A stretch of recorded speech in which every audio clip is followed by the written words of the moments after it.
Casa com Cibele Atala novamente, com um monte de programa hoje, gente, tantos programas maravilhosos para vocês. E nós estamos iniciando pé direito, uma pessoa incrível, que aliás, olha só, bem, já deu luz aqui no nosso ambiente, né? Eu de verde bandeira, esperançosa, e ela toda nesse azul royal maravilhoso, que já foi azul cobalto. Eu como consultora de moda, não posso deixar, né, de ver, meu olhinho sempre brilha quando alguém chega bonita como ela aqui. Mas eu quero assim, gente, primeiramente, vão lá no meu canal do YouTube, dá um like lá no Cibele Atala, entre também na minha página. Muita gente me pergunta assim, Cibele, como é que eu te acho? Eu não consigo mais entrar no seu perfil. No perfil, gente, não dá mesmo, porque ele já tem 5 mil seguidores, infelizmente eles brecam.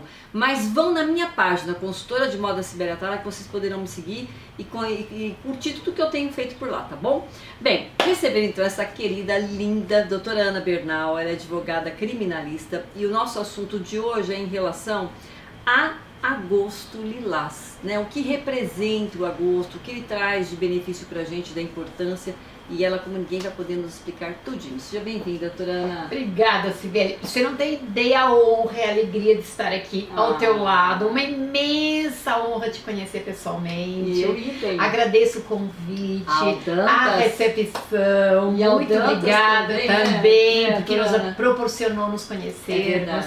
Só tenho a agradecer. Eu também. Muito obrigada. E eu fiquei numa dúvida, gente, porque além da elegância, da beleza, eu falei, gente, o que ela é? Será que ela é portuguesa? Será que ela é do sul? Será que ela é gaúcha? Porque você tem um sotaque, né? Eu sou do sul, mas de Portugal. Que interessante, gente, ela é portuguesa mesmo, nada. De Lisboa. De Lisboa. E tem muita saudade de lá, vai sempre pra lá? Tenho, eu vou sempre que possível, não tanto quanto a gente gostaria, né? Mas sempre que possível a gente vai, sim. E há quanto tempo no Brasil? 35 anos, então Nossa, eu digo que eu já sou. O meu coração é verde e vermelho e amarelo e verde, porque eu moro há mais tempo no Brasil do que em Portugal. Eu sou muito brasileira e gosto muito do Brasil, foi a minha opção para morar. Mas você sabe que uma parte, eu acho que o português, eles são todos muito também alegres, né? São festeiros. São festeiros. Eu acho que tem muito a ver com o Brasil. São festeiros, o povo muito, muito. A gente gosta bastante da festividade, principalmente da festividade com amigos e com família. A gente tem muito, é muito forte entre nós esses laços familiares, esses laços de amizades. Isso é muito bom. Mas, doutora Ana, conta pra gente então um pouquinho da importância do Agosto Lilás, pessoal de casa. Cibele, o Agosto Lilás é uma campanha que foi criada para conscientizar o enfrentamento à violência de gênero. Nós temos uma lei maravilhosa, considerada uma das melhores do mundo, que é a Lei Maria da Penha.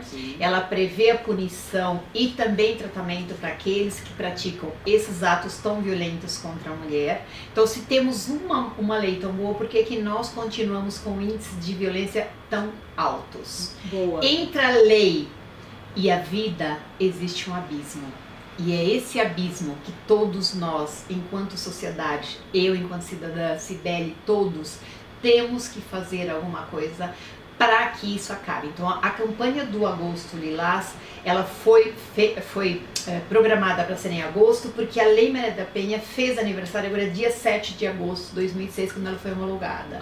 Então por isso que em agosto foi escolhido para nós debatermos, para fazermos debates de conscientização, para conscientizarmos as pessoas do quão é importante nós acabarmos de uma vez por todas com a questão da violência contra a mulher. Com certeza que. Mas você sente que ainda é muito comum, assim, como é que se pode dizer assim, o abuso ainda é grande tanto quanto, ou você acha que vem numa crescente, em termos assim, uma decrescente, tá amenizando? Você acha que em que pé que se encontra hoje a Lei Maria da Penha? Cibele, não está amenizando. Como eu disse, a Lei Maria da Penha é muito boa, mas tem partes da lei que elas não foram implementadas até hoje. Isso é uma falha e cabe a todos nós também cobrar os órgãos e as políticas públicas para que elas sejam implementadas, primeiro ponto. E o segundo ponto, os números apontam. Se nós assistirmos ao jornal, você vê o índice como é alto de morte de mulher em razão do gênero. Aí você me diz, ok, anteriormente as pessoas... Doutora Ana, você toma um suquinho de uva ou de pêssego? antipêssego. Pêssego, então vamos lá. Obrigada. Anteriormente as pessoas não denunciavam tanto, é um fato. Tinham medo, não tínhamos a Lei Maria da Penha, então tudo que era agressão contra a mulher era simplesmente uma violência contra a mulher, era uma agressão física. Então nós não tínhamos como numerar, como mensurar esses números. Tá. A partir da Lei Maria da Penha é que nós começamos a mensurar esses números. E a Lei Maria da Penha alterou também o artigo 121 para colocá-lo como feminicídio, crime hediondo. O feminicídio é a morte da mulher em razão do gênero. Se nós anteriormente morríamos enquanto mulheres em razão do gênero, nós não tínhamos como mensurar esses números, porque não tínhamos essa classificação. Então muitas mulheres sim vieram a óbito antes de 2006, mas nós não apuramos esses números. Hoje, os números da morte da mulher em razão do gênero, elas são retiradas do SIM, que é o Sistema de Registro de Mortes, Informação de Mortes. Então, não há erros. E o ano passado, nós tivemos 1.340 mortes de mulheres em razão do gênero. Isso são informações do anuário último 2022. São recentes. Então, nossos números são crescentes. E a violência não é só a morte da mulher. Existe violência física, existe violência moral, existe violência psicológica, existe patrimonial, sexual, e a psicológica vem aumentando gritantemente também, Sibeli. Pela calada, né? Pela pessoa ficar sendo agredida, né, moralmente falando. O que eu ia te perguntar? O que é mais prejudicial para a cabecinha da pessoa, da mulher? É pior ela ser atacada fisicamente ou psicologicamente falando? Aquela coisa de ficar alimentando todo dia um monte de coisa que fica botando a pessoa para baixo. Sibeli, depende muito da pessoa, o impacto que você recebe isso. Cada pessoa é diferente da outra. O que eu posso te dizer é que às vezes, pela experiência que nós temos das mulheres que nós assistimos no nosso grupo, e nós assistimos mulheres que estão em situação de violência doméstica, a maioria delas, nós percebemos que quando há um tapa, lógico que é um simples tapa, não vamos passar para grandes agressões. Sim. Elas relatam que é mais fácil esquecer esse tapa de que esquecer aquela violência que foi perpetuada por anos. Porque a violência psicológica, ela não começa hoje e termina amanhã. Ela vai minando a autoestima lentamente daquela mulher. Ela não percebe que está numa relação abusiva, ela não consegue perceber que está numa relação de violência psicológica, porque é muito sutil. Nenhum agressor chega pra você e te dá um tapa. Ele tem que ganhar a tua confiança. Você, enquanto não confia naquele homem, não deixa se violentar de forma alguma. Claro. Quando você, mulher, começa a confiar naquela pessoa, é quando você acredita, confia e faz tudo o que ele te orienta. Entendi. Então, normalmente, ele começa a te afastar da família, dos amigos, um ciúme extremo. Com roupa onde você vai, porque você tá com uma blusa curta, porque você está com uma saia curta. Pode até, de repente, cheirar pra ver se tá com cheiro de homem, sei lá, também, na cabeça, sei lá. Também são ciúmes em excesso. Então, tudo isso são situações em que no início a mulher não consegue identificar que isso é uma violência psicológica. E claro que se isso acontece uma vez, isso não é uma violência psicológica. O problema é que isso se repete durante muito tempo, às vezes anos. Pessoas que o agressor começa a bater perto da parede para assustar a mulher, assim, mas ele nunca me bateu. De fato, fisicamente ele não bate. Mas dá murro na parede para tipo assim, pra te intimidar. Exatamente. Quebra coisas perto dessa mulher, fecha gavetas com toda aquela violência e começa brutalidade. E começa a dizer para essa mulher que ela não presta, que ela é gorda, que ela é feia, que se separar dela não vai ter ninguém que goste dela como ele gosta, que ele é que a protege, que ela só consegue ser alguém porque está com ele. A autoestima dessa mulher vai sendo minada, destruída, até que chega um ponto que ela não consegue mais ter autoestima. Sibeli, uma pessoa sem autoestima, ela não tem capacidade de realizar nada. Porque ela não acredita que seja capaz de nada. Sim, ela vira um nada. Exatamente isso. E é essa a consequência maior que esse homem traz para essa mulher. Quando ela se dá conta que está naquela relação de abuso psicológico e ela começa a querer sair dessa relação, aí que ela vai perceber há quanto tempo e há quantos anos isso já acontecia e ela não percebia. Mas, Torana, por exemplo, vamos dizer que ela está casada, ela tem a mãe dela viva, tem os pais vivos, e tem a sogra, o sogro, enfim, existe uma família por detrás. Sim. Né? Os filhos e tal. Como é que fica a visão deste povo em relação a esse casal, por exemplo? Muitas vezes a família já identificou que existe uma relação abusiva. Ontem mesmo eu fui procurada por uma cliente e ela me relatou exatamente isso. Que tanto a mãe quanto os irmãos já vinham alertando de que ela estava numa relação totalmente abusiva. Mas a mulher, como está envolvida emocionalmente, é tão frágil, e essa separação entre o que é abuso e o que é que ela pensa, ele é assim. A mulher diz, não, mas ele é assim, mas ele me ama, porque na sequência que ele faz essa prática abusiva, ele muitas vezes traz flores, presentes, muitas vezes, exatamente, uma joia, um então, carro. Essa mulher vive num looping. Uma hora ela está lá em cima recebendo flores, outra hora ela está sendo diminuída, limitada, cerceada de todos os seus direitos de pessoa, de mulher e de gente. Então ela, quando está lá em cima, fala assim, não, mas sou eu que sou errada. Ele é uma boa pessoa, olha como ele é uma boa pessoa, ele me trouxe flores, olha que flores lindas que ele me trouxe. Eu que não sou do jeito dele, eu que preciso me adaptar. E essa mulher tenta mudar o tempo inteiro para se adaptar àquela relação. O que nós falamos para as mulheres, não se diminua para se encaixar na vida de ninguém. Não se diminua para se encaixar na vida de ninguém. Se você tiver que se diminuir para você se adaptar a uma relação, essa relação não é saudável, não é para você. Exatamente, concordo. É bem isso. E aí, por exemplo, os filhos também podem chegar e dizer, comentar com a mãe, espera um pouquinho, acho que não tá legal essa relação. Nossa, papai é muito assim. Nossa, mas você está sempre tentando contornar a situação para ficar melhor e ele não faz nada para você. Quer dizer, o filho também pode enxergar. E quando que a mulher começa a sentir, então, que tem algo realmente errado ou que ela passou a escutar alguém? Quando isso dá esse time na pessoa desperta? O filho pode e ele percebe, geralmente antes da mãe, embora eles também sejam vítimas dessa violência. Porque para nenhuma criança, para nenhum adolescente é saudável e agradável presenciar o pai maltratar essa mãe. Porque não podemos esquecer que ele é filho de ambos e normalmente ele tem amor pelos dois. Sim. Mas esse filho se alerta quando ele está, por exemplo, numa mesa e vê o pai fazer uma prática de violência contra essa mulher. Ontem mesmo, uma cliente que eu recebi, ela me dizia, a minha filha de 13 anos me pediu para dormir no quarto dela porque ela acha que o meu marido vai me agredir. Assim, mãe, venha para a minha cama que o papai vai te dar um tapa. Então veja.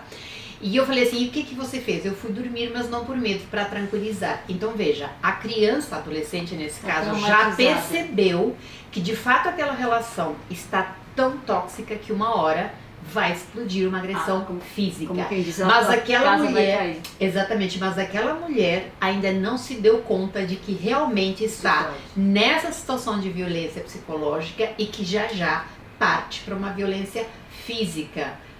Agora, Turana, você acha que isso, para a pessoa tomar uma atitude, de repente, a mulher enfrentar essa situação, ela está mais presa ao dinheiro quando ela não tem? O que segura mais a mulher nessa atitude de comportamento? É a falta de independência financeira? Ou é porque acha que, de repente, como você falou, que o cara bota ela tão lá para baixo que ela se sente um lixo? E aí ela fala, bom, e aí? Se não for com esse que eu vou ficar, com quem que eu vou ficar? O pior problema e a maior dificuldade que essa mulher tem é a dependência emocional. Junto com a dependência emocional, vem outras questões, como por exemplo, essa questão da diminuição, dela não ter dinheiro, dela não ter trabalho. Normalmente esses abusadores deixam essa mulher cerceada. Lembra que eu falei lá atrás? Ele afasta dos seus familiares, dos seus amigos e normalmente pede para ela também não trabalhar. Então essa mulher fica totalmente no controle dela. Mas quando a mulher se conscientiza, consegue mesmo enxergar e começar a se libertar dessa dependência emocional, tem mulheres que sim dão o passo, mesmo sabendo que vão passar uma fase de dificuldade financeira até regulamentar aquela situação. Não podemos esquecer que uma coisa é a parte patrimonial, outra coisa é o matrimônio ou a relação que estão ali vivendo, que pode ser uma união estável. Muitas mulheres acreditam que se saírem de casa por ele estar abusando dessa mulher, que ela vai perder o seu patrimônio. Isso não existe. Uma coisa é o patrimônio, outra coisa é a relação que existe do casal. São coisas completamente distintas. Mas a mulher tem muito esse receio, sim. Então, quando a mulher tem essa dependência emocional, somada a isso, ainda tem a dependência financeira, aí é um passo extremamente difícil dessa mulher dar. Muitas vezes ela não tem capacitação nenhuma, ela não tem formação nenhuma, ela parou de trabalhar para atender a todos os desejos e abusos daquele marido, companheiro, namorado, e ela se afastou então do mercado de trabalho. Vemos às vezes mulheres que não trabalham há 30 anos, sem nenhuma formação, ou ainda que formadas, 30 anos depois o mercado de trabalho mudou completamente. Não tem nem como ela correr atrás. E assim, eu queria te perguntar em relação a isso, se era comum, se era típico desses homens machistas, até doentes, sei lá o que seria a palavra correta, que fizesse a pessoa parar de trabalhar, né? Se isso era comum mesmo, da pessoa conheceu ela trabalhando, né, gente? Mas daí de repente casou, fala, ai amor, pra que você tá ganhando tão pouco? Né? Por que você vai continuar trabalhando? Imagina de sustento. Você pega de repente uma estrada tão longe, você trabalha, você mora na Zona Sul e vai lá para a Zona Norte trabalhar, meu Deus, não vale a pena. Não, meu amor, eu vou tratar de você aqui direitinho. Mais ou menos é isso? É mais ou menos isso. E aí a pessoa então para de trabalhar, pega o seu diploma, enfia na gaveta e vai cuidar de casa. Enquanto isso, esse homem está alavancando a sua carreira profissional com o auxílio dessa mulher. Ela abre mão da sua carreira profissional, deixa de trabalhar, por isso que eu sempre dou um alerta para as mulheres. Aquela mulher que quer ser dona de casa e cuidar dos filhos, tem algum problema? Não tem. Se você está feliz, seja o que você quer ser. Sim, a mulher tem que ser o que ela quer ser. No entanto, eu abro aqui um parênteses. Não se esqueça, mulher, que um casamento não é emprego. Na hora em que você ficar sem esse marido porque se divorciou, e hoje é comum isso acontecer, ainda mais quando ele é um abusador, não se esqueça que você alavancou a carreira desse homem e regrediu a sua. É verdade. E o que acaba acontecendo? Que nós vemos que normalmente as mulheres no divórcio ficam mais pobres, empobrecidas, porque elas vão dividir aquele patrimônio. Eles, e muitas vezes esses abusadores ainda fazem uma litigância de má fé para que essa mulher abra mão de parte dos seus direitos para ele. Então ele alavancou e está aqui, profissionalmente bem estabelecido, e ainda vai abusar dessa mulher para ela abrir mão de parte do patrimônio. Ao passo que ela fica aqui embaixo, sem patrimônio, sem emprego e sem trabalho. Então é isso que as mulheres precisam entender. Optar por ser dona de casa, tudo bem. Tem que ver qual a finalidade que isso vai levá-la depois lá na frente. Então, doutora Ana, em relação ao machismo, a esse lance de repente da pessoa realmente ainda dominar a situação, em relação a vãos de botão, tipo, a pessoa faz assim, aparece o cara, aquele machista, fala, não, eu não quero você assim, eu quero você usando tal peça, eu quero você mais fechada, nada de mostrar o bundão, nada de mostrar o peito, se o peito está maior, enfim. O machismo ainda está valendo ainda no nosso cotidiano? Ele ainda está muito presente, Sibeli, tanto no nosso dia a dia, aqui a nível de Brasil, como a nível mundial. Não é só um mérito inverso do Brasil. No mundo inteiro existe machismo. Ele é estrutural, ele é cultural, mas aqui no Brasil ele é exacerbado. Temos uma cultura muito patriarcal. Até 2002, para você ter ideia, o nosso Código Civil, a nossa legislação chamava a união familiar como patriarcado, era tratado como tal. E foi a partir de 2002 que a administração da família foi dada tanto ao homem quanto à mulher. Veja, estamos falando de 2002, ou seja, 20 anos. É recente? Muito. Considerando que nós, mulheres, demoramos milênios, séculos, para termos os direitos que temos hoje. Lá em 88 a Carta Magna disse, 1988, que homens e mulheres são iguais em direitos e obrigações. A lei maior disse, mas na prática não existe. Lá atrás a minha fala foi, a lei é dissonante da vida. há um abismo entre a lei e aquilo que existe na prática. E é nesse contexto que a sociedade tem que entender que o machismo, em algum momento, ele prejudica não só as mulheres, ele prejudica as mulheres e os homens. Quer que eu te dê um exemplo, Cibele? Quando nós temos filhos, meninos e meninas, costumamos dizer para um menino, por exemplo, que ele, quando traz um dever da escola extremamente bem feito, ou que faz um gol, nossa, como você é forte, máximo. Para menino, nós costumamos dizer como você é linda. Nós estamos criando um abismo entre o homem e a mulher. Lá na frente, essa mulher, claro que tem a sua sensibilidade, porque ela foi tratada de uma forma diferente. Sim. Nós tendemos a não nos valorizar, nós tendemos a achar que não somos capazes de estar naquele lugar que a gente está. E o menino, por sua vez, é tão cobrado que ele é o responsável, assim, nós criamos os filhos, que ele é o responsável por prover todo o sustento e por prover a família. O arrimo. Quando esse menino, lá na sua fase adulta, vai para o mercado de trabalho e ele não consegue realizar aquilo que lhe imputaram, isso causa uma frustração tão grande para aquele menino, de fraqueza, de fracasso. Eu falhei, eu não consegui dar para minha família o que eu deveria ter dado. Então veja que esse machismo em algum momento afeta homens e mulheres. Então ele precisa sim acabar para bem de todos nós, para bem da sociedade. Falar de machismo não é falar mal dos homens, muito pelo contrário.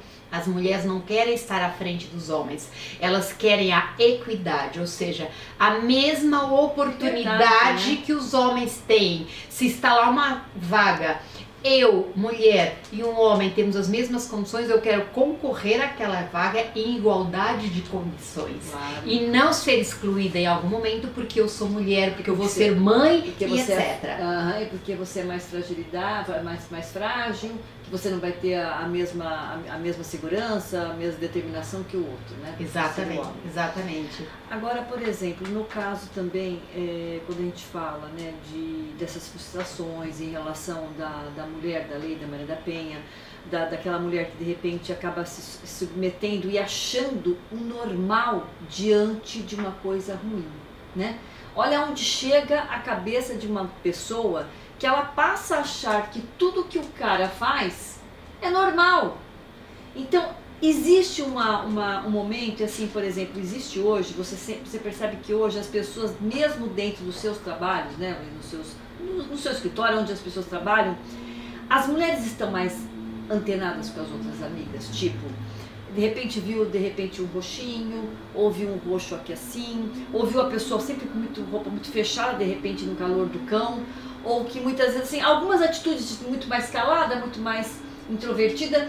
Isso também tem causado dentro do próprio trabalho este olhar diferente da amiga para com a outra mulher? A importância do que nós estamos fazendo aqui e agora é total para nós acabarmos e despertarmos esse olhar da outra mulher.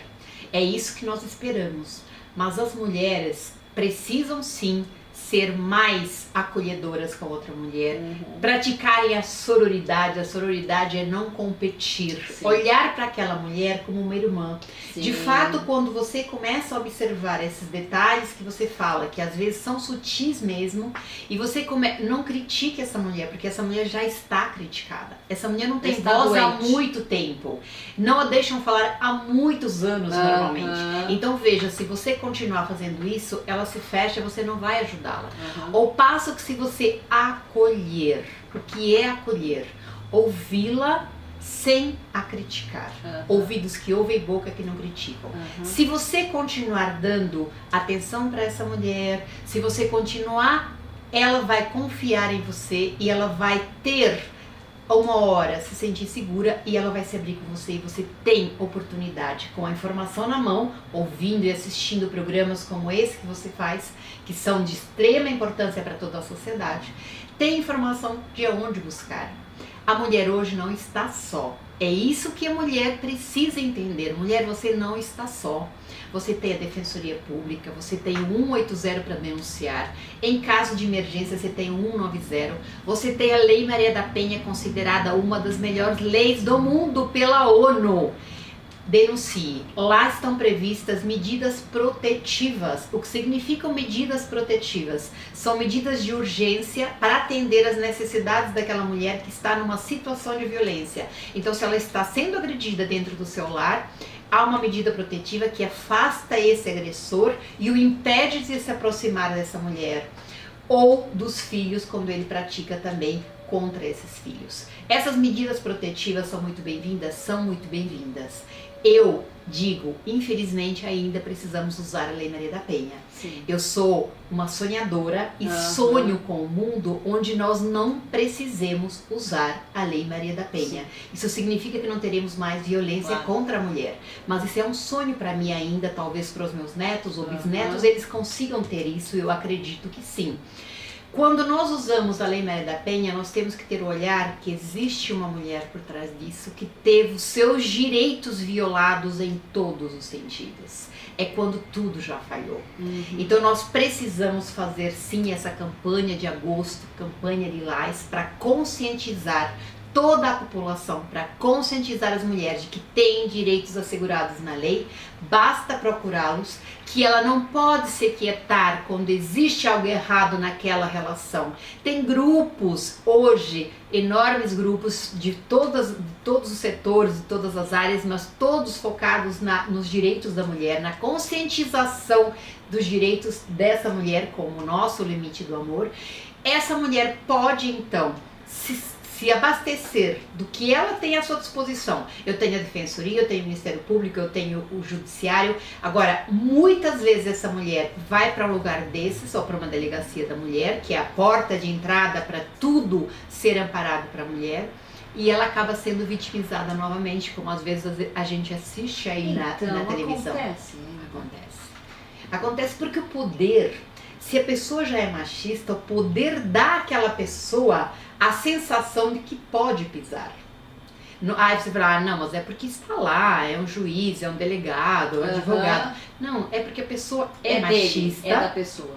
E o poder só, às vezes, traz para fora esse lado que a pessoa tem extremamente machista, que é ainda presente em todas as sociedades. Infelizmente, na brasileira, é algo abominável, mas que ainda é carregado. E muitas pessoas que se dizem não machistas precisam olhar para dentro delas. Todos nós, Sibeli, em algum momento, de alguma forma, somos machistas. Por quê? Porque nós crescemos, nós fomos criados culturalmente numa sociedade machista. Ninguém fica totalmente isento a isso. Agora, quando você começa a perceber quais as suas atitudes são machistas e como você pode melhorá-las, aí sim você está exercendo o teu papel de cidadão. E por que não, né? Correr atrás mesmo de querer mudar, porque assim, a gente está tentando mudar para uma coisa melhor, para uma sociedade melhor, né? Muito mais saudável. Agora, por exemplo, só para a gente, não sei quanto falta para terminar, Cláudio, 2 minutinhos, só para uma coisa meio que curiosa também. Qualquer pessoa pode denunciar, tipo, eu estou aqui com você, nós estamos quebrando a maior pauta, tem um marido e mulher aqui batendo, fazendo, acontecendo, e meu vizinho está escutando. Ele pode acionar a 190, ele pode ligar, e a pessoa pode chegar e pode estourar a porta e entrar. Sibeli, a pessoa não... Ela, na verdade, ela deve. Ai, gente. É um dever de todo cidadão. Claro que existem pessoas, existe uma lei, inclusive, que obriga os síndicos a fazer essa denúncia. Ele tem o dever legal. Mas nós, enquanto cidadão, temos o dever moral de ajudar uma pessoa que está sendo ali humilhada, que está sendo, às vezes, já sofrendo uma agressão. Então, quando isso acontecer, qual é a atitude que a pessoa deve tomar? Claro que a gente não pede para se expor, às vezes o agressor é agressivo com quem chega, então o que a pessoa tem que fazer? Ligar 190, se já está na violência, ligue 190. Tá. Agora, se você percebe que aquela mulher vive machucada, com machucados com roxos, que você ouve gritos de vez em quando e depois param, porque muitos agressores têm essa cautela, sabem onde bater para não deixar marcas, e silenciam nas 4 paredes para que ninguém escute. Mas isso, se você já percebeu, ligue no 180. É o canal para denunciar violência contra os vulneráveis, mulheres, crianças e idosos. Muito bem. Gente, que coisa de doido. Adorei, doutora Ana. Doutora Ana, agora você vai fazer parte aqui do meu time, viu? Não quero nem Com o saber. maior prazer. Eu quero que você venha sempre com toda Com o maior certeza. prazer. Deixa pra gente as suas redes sociais, o WhatsApp, o que você quiser, fica à vontade. Nossos artigos, eu sempre escrevo bastante sobre isso, então no Facebook, Ana Bernal, no Instagram, Advogada Ana Bernal. Sigam, que lá tem bastante. E também o limite do amor, para quem precisar pontualmente informações sobre violência doméstica e de gênero. Muito bom. Gente, ó, um beijo. Vão lá no meu canal do YouTube, Cibele Atala. Entre lá no meu perfil, lá na minha página do Facebook, Consultora de Moda Cibele Atala. E tá tocando aqui o interfone que tá chegando mais pessoas aqui para gravar comigo, gente. Beijos e olha, até... outra coisa, Cláudio, nós estamos todos os dias na rede STPTV, todos os dias, gente, das 8 às 8h30, tá bom? Beijo, doutora Ana, obrigada!